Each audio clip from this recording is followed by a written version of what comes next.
What's going on, guys? Alex here with 814EDC, and I am ready to do my full review of the Kershaw Highball XL for you guys today. Now, this was a gift given to me by my girlfriend for our 6-year anniversary. This along with the Civivi Hooligan, which is the next video I'm filming. So you guys will see these. I'm filming this on Thursday. You'll probably see this one on Friday and the Hooligan on Saturday. It's probably how I'm going to space those out. But yeah, this is the Kershaw Highball XL. Now this one was on my knife list. I can't get it turned around. And I'm super glad that my girlfriend went with this one for me, because I really enjoy it, guys. You know, it's easy to carry. It's really fun to fidget with, and it has pretty solid materials in my opinion for 50 bucks. So just jumping right into materials, you do have a D2 blade. You do have a fuller as a way of opening the knife. It says Kershaw right there. It is a flat ground blade. It's relatively thin behind the edge. Blade stock's pretty thin too. Overall, this knife is thin in general. You do get a loop over style deep carry clip. That is nice, goes to the butt end of the knife. You get some nice blue anodization here on the pivot, both sides. The little lock bar cover thing, I don't really know what that's called, if I'm being honest with you guys. And then the backspacer is also blue as well.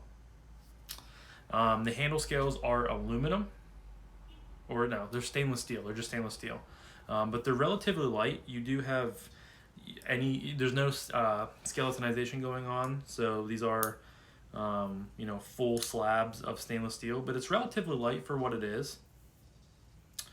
You do get a lot of jimping up top here. I don't think I'm missing anything else. Yeah, like I said, it is a flat ground blade, and it's relatively thin behind the edge. You know, not the thinnest knife I've ever felt, but the blade stock is pretty thin too, so that helps. And yeah, it is a reversible deep carry clip, so you could go left or righty. It is, like I said, a frame lock, so that might come to be difficult for some lefties because of the pressure put on to the lock bar. But yeah, I think that's all for materials. Next, we'll jump right into action, and the action I think is a shining star of this. So like I said, you do have a fuller on both sides to open the knife. That's the only way of deploying or opening it. And I guess to start off, you could take it and, you know, slow or pinch grip it or whatever it's called, and open it like a traditional knife. That's not very fun. You can thumb flick it, not as well, because sometimes I get caught on the lock bar. See, I don't really do it as much, because you kind of have to push out and up and not just up.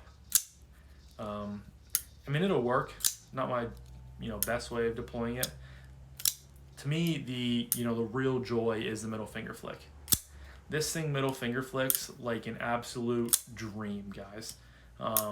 It is on bearings, so this thing just flies out of there so smoothly. Closing action, as you guys can see, you use a lock bar, drops and hits my thumb. One shake and it's closed. I haven't taken this thing apart. I haven't added any pivot lube or anything like that. This thing is just naturally that smooth and that drop shutty. It's ridiculously fun to play with.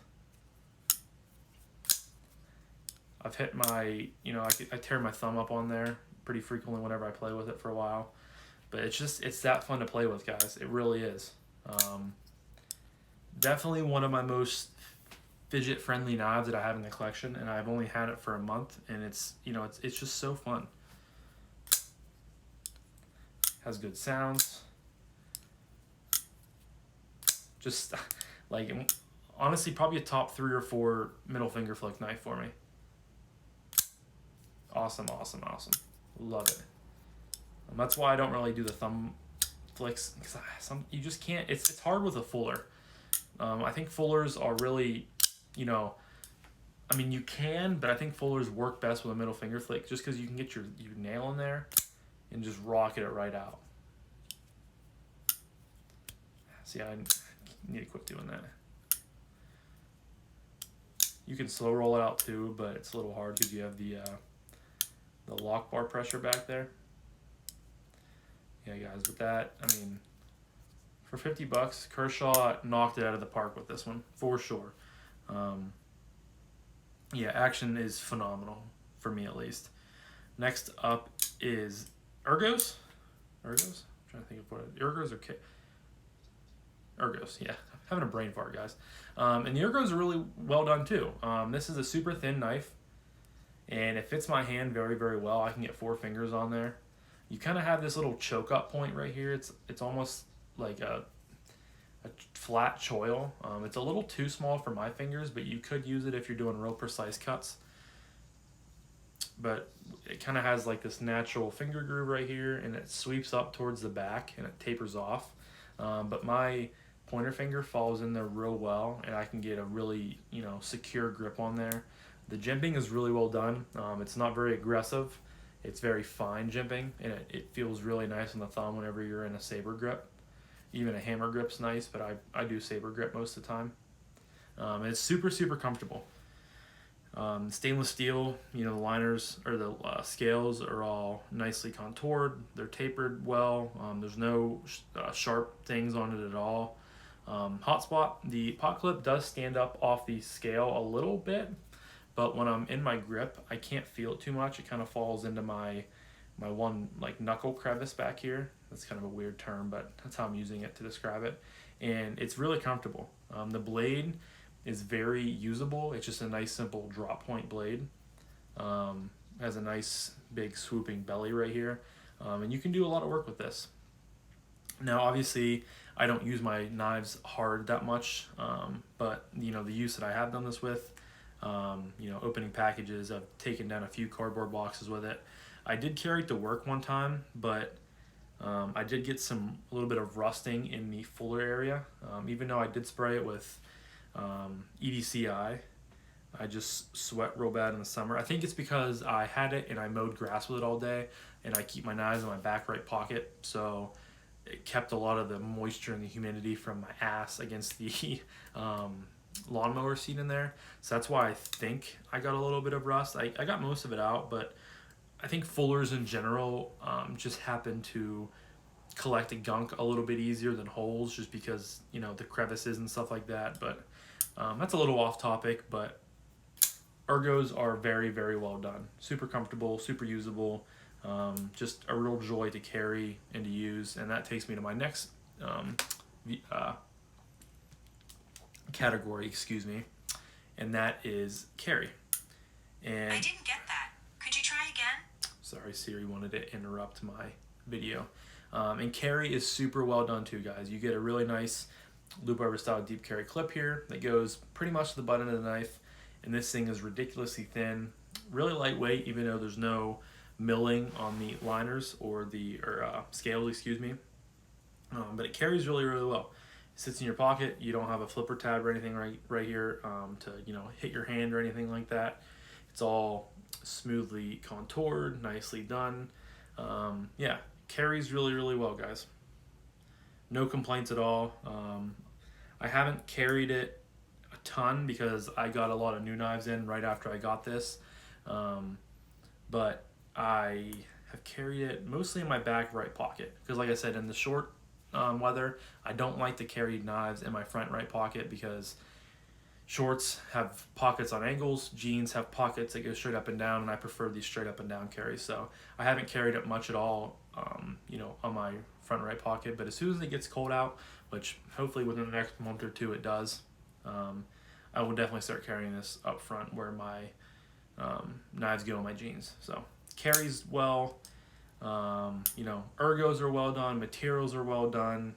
Price is really, really nice on this. And that kind of leads me into my last category is price and what I recommend it. I think this thing is like 50, maybe a few dollars over $50, $55, something like that. And it is 100% worth it. I'm kind of kicking myself for not buying it, sooner. I just didn't realize how much fun it is to play with and how awesome the action is. So I'm super, super glad my girlfriend got this for me. Thank you, Lauren, if you're watching this. But yeah, for 55 bucks, guys, you're getting a D2 blade, which I know D2 is kind of, beat to death. People aren't, huge fans of it. But I've always had good, good experiences with it. That served me well. And I really don't have anything bad to say about it. So you're getting a really nice thin blade stock, thin behind the edge for the most part. Comfortable user, nice ergos, a deep carry clip, its own bearings, and you're getting a phenomenal middle finger flick action, guys. I mean, one of the best I've honestly experienced in a while. Now, I know there's a lot of knives out there that I have not experienced, but for 50 bucks, you're getting that type of action. I mean, it's really hard to beat. So I would absolutely recommend this knife to anybody. Kershaw is kind of another budget brand that people are kind of hard on because they make a lot of knives with a lot of materials. But more recently, they have started using D2 more. They've started doing more sprint runs or factory specials with, like M4 steel, 20 CV, like a lot of upgraded steels, M390, stuff like that. And some of their higher end models that have those type of steels on there are really well done. But I think that this was a step in the right direction for, a knife in their catalog that isn't, $100 or so. It's a $50 knife that they were able to make with D2 and really good materials and bearings and have awesome action. So I have to applaud Kershaw for that, guys. They did a really a really good job with this. They knocked it out of the park, and I'm super glad to have it in the collection. It's just really nice. I keep trying to do the thumb flick, but there we go. Just a great knife. Really glad my girlfriend got it for me, and it's gonna be in the collection for a very long time. And it just looks really good too. I think it has a very good overall aesthetic to it. I think it's just a real clean looking blade. So thank you guys so much for stopping back in and for checking out the channel and always supporting me. Like I said, this is gonna go live on Friday, and the hooligan video will go live on Saturday. So I'm going to do that right after this one. As always, thank you guys so much for the support. I just did, I keep saying too much. I just did that video where I thanked all the new subscribers, and I thanked Chris and Kev for giving me a shout out. I keep saying but because I can't fathom into words how, said again, how awesome you guys are, how supportive you guys have been since I've made the channel, and you guys are just, a big part of my family. I love you guys, and I just can't thank you guys enough. So I hope you guys have a fantastic rest of your day, and I'll talk to you guys in the next one. Peace.